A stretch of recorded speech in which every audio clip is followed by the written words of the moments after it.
I also wanted to bring up the situation because Guy Bouillon, the the uh, the journalist out of French Canada, that is, he calls me his colleague, which really it's really special that he would do that. I'm nowhere near uh, his spot in that profession, and I do consider it a profession.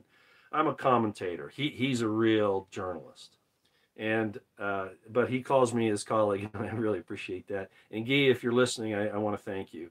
I got a tweet from him just the other day, and he wants to interview me on a program that he has, and we're working that out. I'm not sure all the technical things that are going to happen with that, but we're going to do it. I think it's a good thing, and I guess there'll be a translator. I'm not really sure how all that's going to work. I really don't know. He says he's also going to translate it and put it out in articles that'll go all over Europe, etc. But at any rate, in this tweet, he saw me over the years now really calling out Trump for his support of, he's saved millions, hundreds of millions of lives with his WS, which is a total lie. It's not just narcissism; it's psychopathy, sociopathy. It's a lie, and the guy is pushing that for whatever purposes, money, whatever, because he's been told he's going to be taken out if he doesn't. I don't know, but he's still pushing that stuff, and he's saying he saved 100 million lives, which, first of all, statistically you can't prove. It's just the opposite. And he won't come out, of course, and admit his error on that, even with all the evidence that's coming out now. So at any rate, Guy Bouillon has asked me to go on a program to talk about that. And he's also asked me, will you do a YouTube video about it? Well, Guy, you understand I have to be careful how I talk here. You know the things I would like to say, but I can't. And I could go over and put it on, probably my Odyssey account and really let go. But it just doesn't get the coverage, even though I talk about it. And for everybody that's here, you should know that I have an account on Odyssey. You can go see my videos there. Sometimes I put things up there that I don't put up here, or that I reference here without actually giving the information, because YouTube doesn't like that either.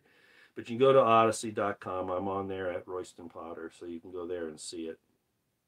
And I think it's Roy Potter QA. I think both. I think you can get it on both. Anyway, the link is in my. If you go to my About tab here on YouTube, I think it's listed there. Maybe LBRY is still there, but it'll take you to it. Okay, so you can still get that. But anyway, I'm not going to put this information up right now that I'm talking about with Trump there. I'll just do it this way here. Again, he asked me to bring this up and how I feel about it, and I think everybody knows that I loathe Trump for not this, but a lot of other things. I consider him a real enemy, that he's a pretense and he's a liar and a deceiver. Yeah, he did a few good things. I got some good people in the Supreme Court, kind of, but he didn't do as much good as people thought. He did a lot more damage than he did good. And I don't mean the fact that he was calling out the opposition. Frankly, I found that refreshing. I didn't really mind even his sometimes clown acts, as long as he was calling out the bad side. What I disliked were his actions on not going after the real investigation into LV, the Las Vegas massacre, not going after Hillary Clinton when he said he would. Remember that? Actually doing things against the Second and First Amendments, active things, not just passive. And then, of course, going along with the whole shenanigan over the last few years of the shutdowns and the OWS and all that, and pushing all that, and not recanting and not telling people the dangers, not admitting it. The way he could save millions of lives is by speaking out. No, he hasn't. If he saved 100 million lives with this thing, he's killing hundreds of millions of people by not admitting the truth, maybe billions. And then we see all these other things that are happening, which I could talk about. Bill Gates,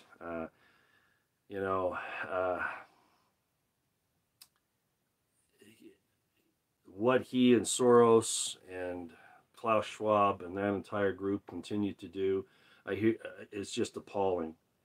And governments should be here to protect us against these criminals. Really, is what they are. Remember, even the scripture says that the devil will go around the earth looking for people to devour. Well, that's what these guys do. So the definition is right there. And nobody will stop them. I've called out for, you know, some of the, I got to be careful how they say it, 'cause you're not supposed to talk about violence on YouTube. Well, these guys need to be collared by anybody that is willing and able to do it. Whether it's these guys here, which may just happen, and we're going to talk about a little bit more of that in just a minute. But they need to be taken down. So nobody in our government is willing to do it. As a matter of fact, they're all pretty much in cahoots with it. With everything that these guys are doing, I hear people saying, and even Alexander McCurris and Alex Christoforou and some others are saying, well, it looks like people aren't going to the WEF anymore. They're kind of looking at it as a clown organization. I would be very careful about that. What I would think would be happening here is that that the operators are drawing back so they're not as noticeable. Okay, that's the way I look at it. I don't believe that they're out of the organization. They think it's buffoonery. No, they know what that is, and they know who's controlling it. And if they're not there for whatever reason, if they don't have the number of people there that they've had in the past, it's not because they, the WEF, we don't want anybody to think that, you know, that's a bad, or we want people to know that's a bad organization, we don't want to go. No, they're being drawn back so their faces aren't recognized as being part of the group. Okay, that's what they're doing. I don't consider this to be a good sign really at all, or they come out publicly and denounce it. So anyway, I don't hold the same viewpoint about why there were lower numbers at Davos this year than normal. My feeling is that these operatives are kind of stepping back out of the limelight. I think they're extremely dangerous. And our DOJ, FBI, and military will not do anything to stop it. Again, no, I don't want to see this. We're getting closer and closer to a major